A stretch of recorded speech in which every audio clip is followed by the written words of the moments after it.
Video ini bukan dibuat untuk mengajari apalagi menggurui. Aku sendiri masih dalam proses belajar.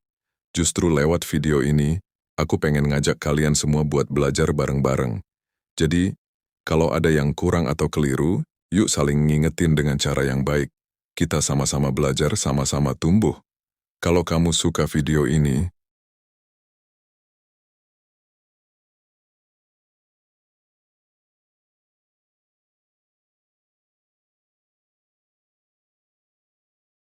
Assalamualaikum warahmatullahi wabarakatuh. Di zaman yang serba mudah seperti sekarang, ketika apapun bisa didapat dengan cepat, tinggal klik, tinggal pesan, tinggal transfer, kita mungkin tidak sadar betapa seringnya kita disibukkan oleh urusan dunia. Kita kejar kenyamanan, kita kejar kekayaan, kita kejar gaya hidup, tapi perlahan-lahan, tanpa sadar, iman kita malah makin tipis. Kita lupa memperkuat fondasi paling penting dalam hidup ini. Iman. Mari kita renungkan bersama dengan hati yang tenang. Kita hidup di zaman yang serba mudah. Mau makan, tinggal pesan lewat aplikasi. Mau bepergian, transportasi instan di ujung jari.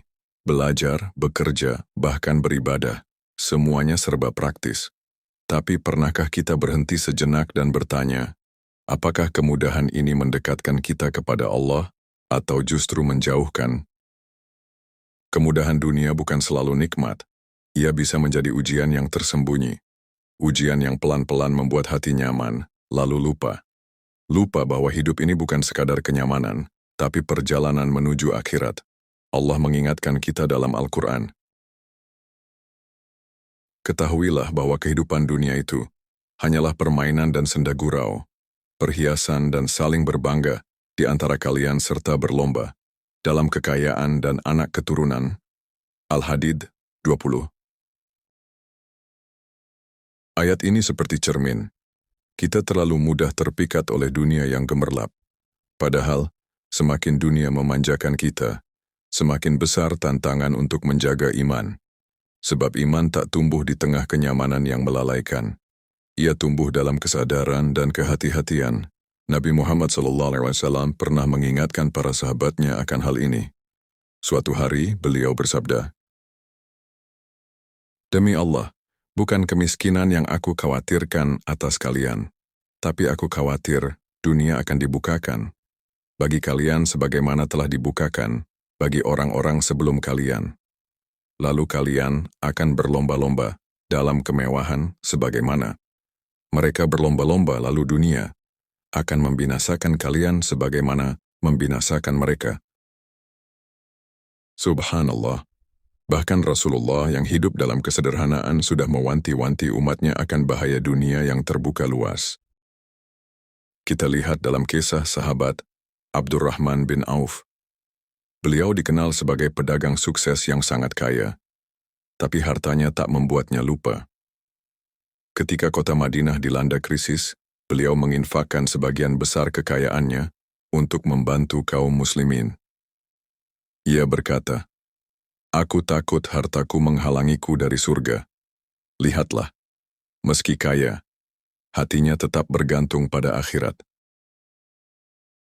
Sekarang coba kita tanya diri sendiri. Saat hidup semakin mudah, apakah kita semakin rajin salat atau justru semakin sering menunda? Saat rezeki deras mengalir, apakah kita semakin dermawan atau justru makin takut kekurangan? Karena ujian terbesar bukan saat kita susah, tapi saat kita nyaman, saat segala urusan lancar. Disitulah iman sering terlelap. Kita merasa tak butuh lagi berdoa, tak lagi merengek dalam sujud, tak lagi menangis dalam tahajud. Hati tenang, tapi bukan karena zikir, melainkan karena saldo rekening. Mari kita jadikan kemudahan dunia sebagai jalan untuk mendekat, bukan menjauh. Jadikan setiap nikmat sebagai ladang syukur, dan jangan pernah lupakan bahwa dunia ini fana, sementara akhiratlah tujuan utama.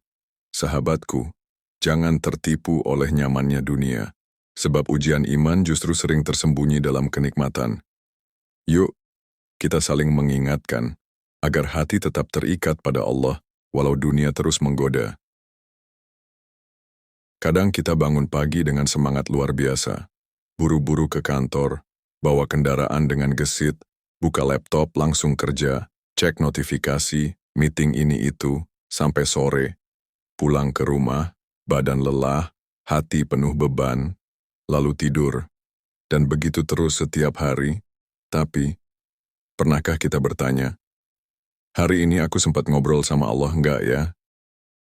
Bukan berarti bekerja itu salah. Justru Islam sangat mendorong umatnya untuk bekerja keras. Tapi yang jadi masalah adalah ketika kita terlalu sibuk mengejar dunia, sampai-sampai melupakan akhirat. Allah sudah memperingatkan dalam Al-Quran, "Wahai orang-orang yang beriman, janganlah harta bendamu dan anak-anakmu melalaikan kamu dari mengingat Allah. Barang siapa yang berbuat demikian, maka mereka itulah orang-orang yang rugi." Al-Munafiqun 9. Ayat ini menyentil lembut tapi dalam. Harta dan anak, dua hal yang paling manusia cintai, bisa jadi sebab kelalaian.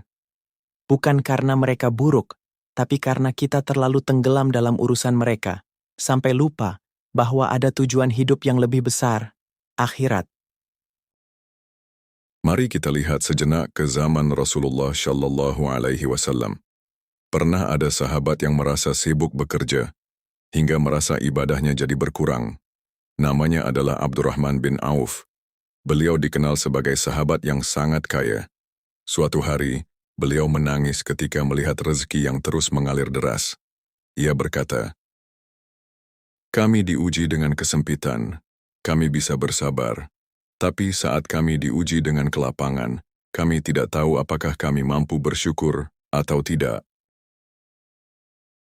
Lihat bagaimana orang seperti Abdurrahman saja begitu takut dengan kelalaian terhadap akhirat. Padahal ia seorang sahabat Rasul, orang yang dermawan luar biasa, dan Rasulullah sendiri, yang bisa saja hidup dalam kemewahan, memilih hidup sederhana. Pernah suatu ketika Umar bin Khattab masuk ke rumah Nabi, dan melihat beliau tidur di atas tikar kasar yang membekas di tubuhnya. Umar menangis. Rasulullah berkata, "Apakah kamu tidak ridha jika mereka, orang kafir, mendapat dunia, sementara kita mendapat akhirat?" Bayangkan kita sedang berjalan di bawah matahari. Bayangan kita akan terus mengikuti kita. Tapi saat kita berbalik mengejar bayangan, kita tak akan pernah bisa menangkapnya. Begitu juga dunia. Kalau kita kejar terus-menerus, ia lari menjauh. Tapi kalau kita fokus pada Allah, dunia akan mengikuti. Nabi Muhammad SAW bersabda,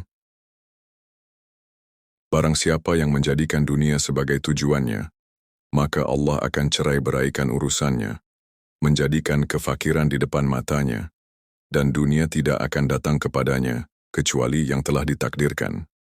Tetapi siapa yang menjadikan akhirat sebagai niatnya, maka Allah akan kumpulkan urusannya, menjadikan kekayaan di hatinya, dan dunia akan datang kepadanya dalam keadaan tunduk." Bekerja boleh, kejar karier silakan, cari rezeki bahkan wajib. Tapi jangan sampai kita kehilangan Allah di tengah kesibukan itu.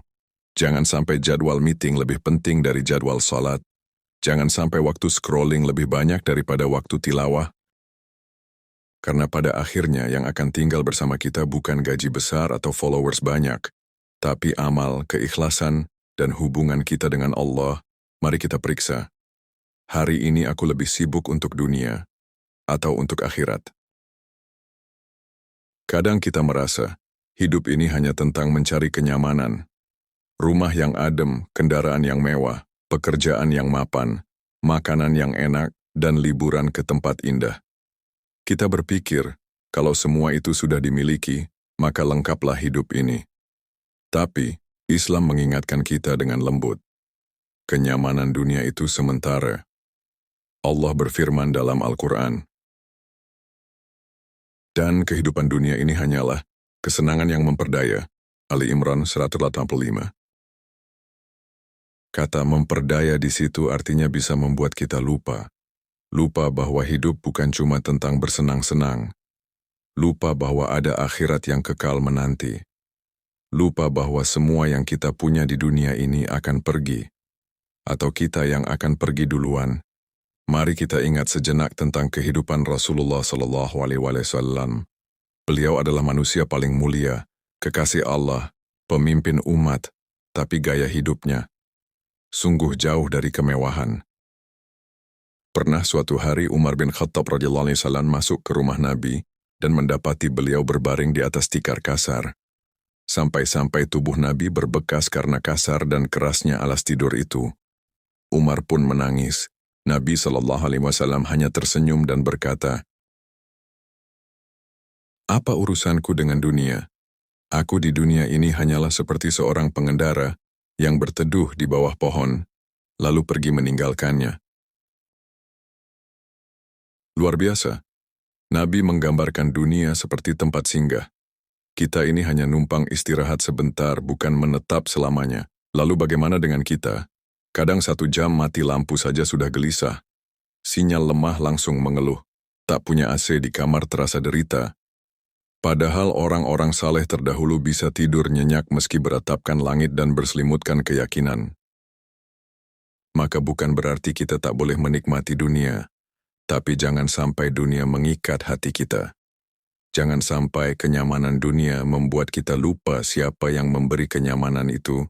Rasulullah SAW tetap tertawa, tetap bercanda, tetap hidup dengan wajar, tapi hatinya tidak terpaut pada dunia. Hatinya penuh dengan cinta pada Allah, pada umat, pada akhirat. Jadi kalau hari ini kita merasa belum punya semua hal yang dianggap orang sebagai kenyamanan, jangan kecil hati. Bisa jadi, justru itulah jalan agar hati kita tidak tertipu. Sebab hidup bukan tentang siapa yang paling nyaman, tapi siapa yang paling bertakwa. Mari kita belajar menikmati dunia secukupnya dan mengejar akhirat sebanyak-banyaknya. Kenyamanan dunia itu seperti angin sore, lembut, menyenangkan, tapi cepat berlalu. Yang abadi adalah amal kita.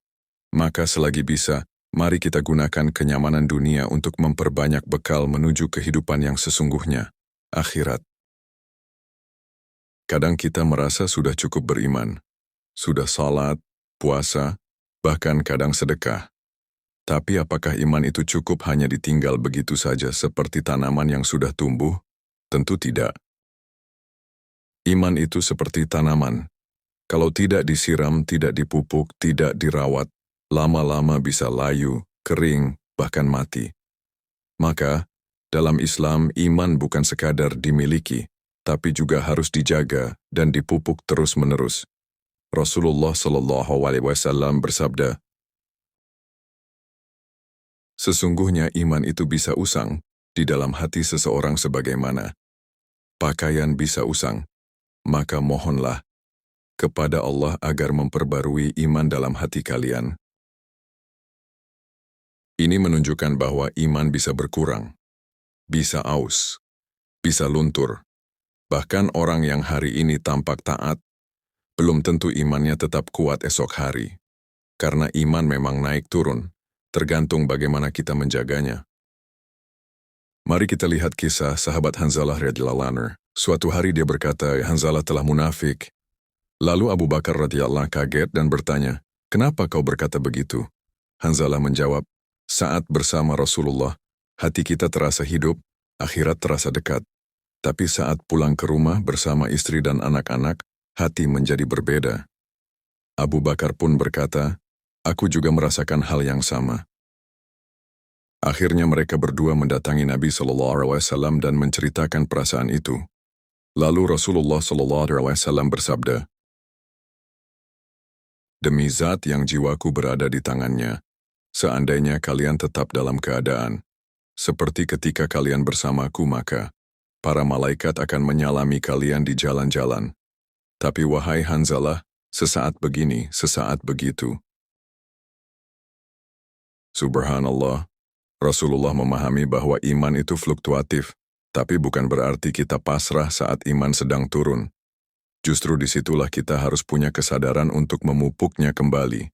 Lalu, bagaimana cara memupuk iman? 1. Menjaga salat di awal waktu. Ini adalah pondasi yang akan menjaga hati kita tetap terhubung dengan Allah. 2. Membaca Al-Quran setiap hari, walau sedikit, biar hati tetap lembut dan ingat arah pulang. 4. Bergaul dengan orang saleh. Lingkungan itu pengaruh besar. Iman kita bisa ikut naik kalau sering dengar nasihat atau obrolan yang mengingatkan Allah. 5. Bersyukur dan introspeksi. Sering-sering tanya ke hati, hari ini aku lebih dekat dengan Allah atau malah makin jauh? Iman itu seperti cahaya. Kadang terang, kadang redup. Tapi selama kita mau menyalakannya kembali, insya Allah akan selalu ada sinar. Dalam kehidupan sehari-hari, tantangan iman itu datang dari mana saja. Kadang dari media sosial, pekerjaan, godaan dunia, bahkan rasa malas yang tiba-tiba muncul. Tapi ingat, iman yang kuat tidak datang tiba-tiba. Ia hasil dari kebiasaan kecil yang dirawat terus-menerus. Semoga kita semua dijaga dalam hidayah dan diberi kekuatan untuk selalu memupuk iman hingga akhir hayat. Karena kelak, bukan berapa banyak dunia yang kita miliki, tapi seberapa kuat iman kita saat menghadap Ilahi. Pernah nggak sih kita ngerasa lagi sibuk banget ngejar dunia? Deadline kerja, cicilan, keinginan beli ini itu, pengen naik level hidup, rasanya waktu 24 jam tuh kurang terus. Tapi di sisi lain, kadang muncul suara hati yang bilang, sholatnya tadi buru-buru ya? Udah baca Quran belum hari ini? Udah sedekah belum? Nah, inilah momen kita buat berhenti sejenak dan bertanya, sebenarnya, seimbang nggak sih hidupku antara dunia dan akhirat? Dalam Islam, Allah nggak pernah melarang kita mengejar dunia. Malah Allah menyuruh kita berusaha, bekerja, bahkan jadi orang kaya pun boleh. Tapi, jangan lupa, akhirat itu tujuan utama. Dunia ini cuma tempat singgah, kayak terminal doang. Allah Subhanahu wa Ta'ala berfirman, dan carilah pada apa yang telah dianugerahkan Allah Doan kepadamu, kebahagiaan, negeri akhirat, dan janganlah kamu lupakan bagianmu dari kenikmatan dunia. Al-Qasas 77. Ayat ini indah banget. Allah ngajarin kita buat kejar akhirat tanpa lupa dunia. Artinya kita disuruh bangun keseimbangan. Coba lihat sahabat Nabi, Abdurrahman bin Auf. Beliau seorang pengusaha sukses kaya raya, tapi hati dan hidupnya selalu tertambat pada akhirat. Ketika Nabi Shallallahu Alaihi Wasallam butuh bantuan untuk jihad, Abdurrahman bin Auf menyumbang hartanya. Tapi beliau tetap berdagang, tetap kerja keras, dunia dia kejar, tapi akhirat tetap dia jaga. Begitu juga Nabi Muhammad SAW sendiri. Beliau adalah pemimpin, suami, sahabat, panglima, dan juga seorang yang tiap malam menangis di hadapan Allah. Di siang hari beliau mengurus umat, malamnya beliau khusyuk dalam tahajud, dunia beliau jalani, akhirat beliau perjuangkan. Lalu bagaimana kita hari ini?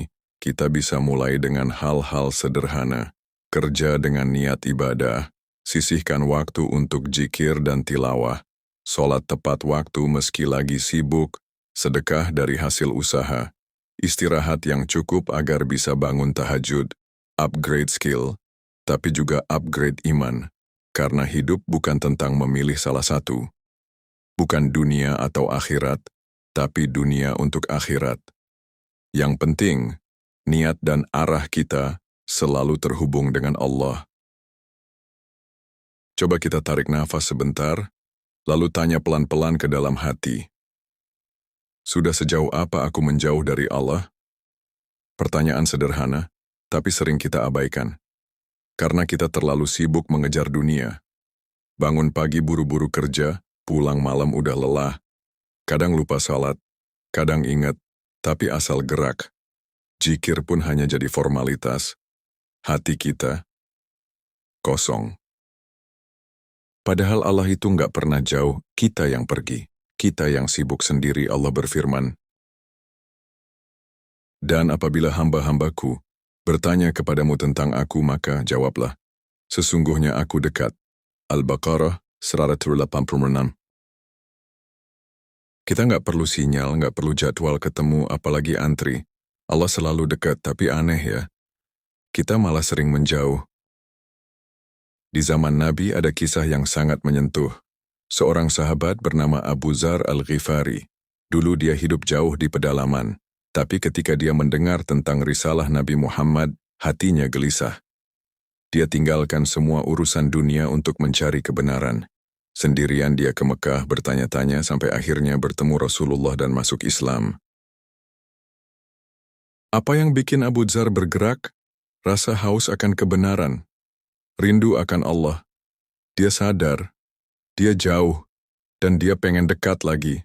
Sekarang, kita punya mushaf di rak, aplikasi Al-Quran di HP, kajian bisa nonton di YouTube, tapi malah makin jauh? Ironis kan? Mungkin kita terlalu sibuk membangun hidup di dunia, tapi lupa bangun hubungan dengan pencipta dunia.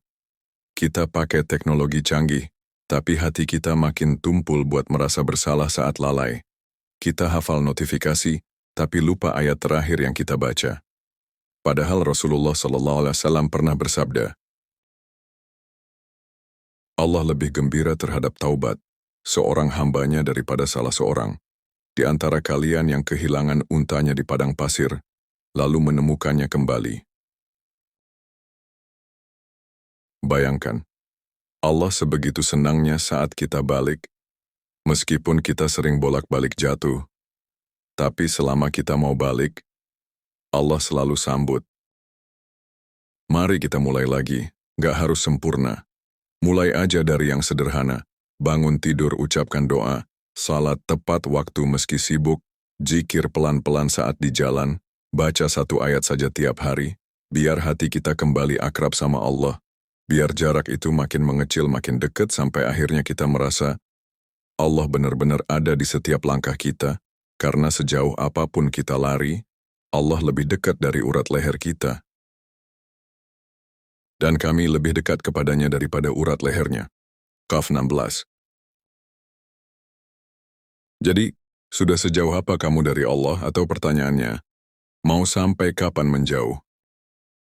Saudaraku, hidup di zaman modern ini memang penuh godaan, tapi justru disinilah ladang pahala. Saat orang lain sibuk mengejar dunia, mari kita jadi hamba yang tetap ingat Allah, tetap jaga iman, tetap semangat memperbaiki diri.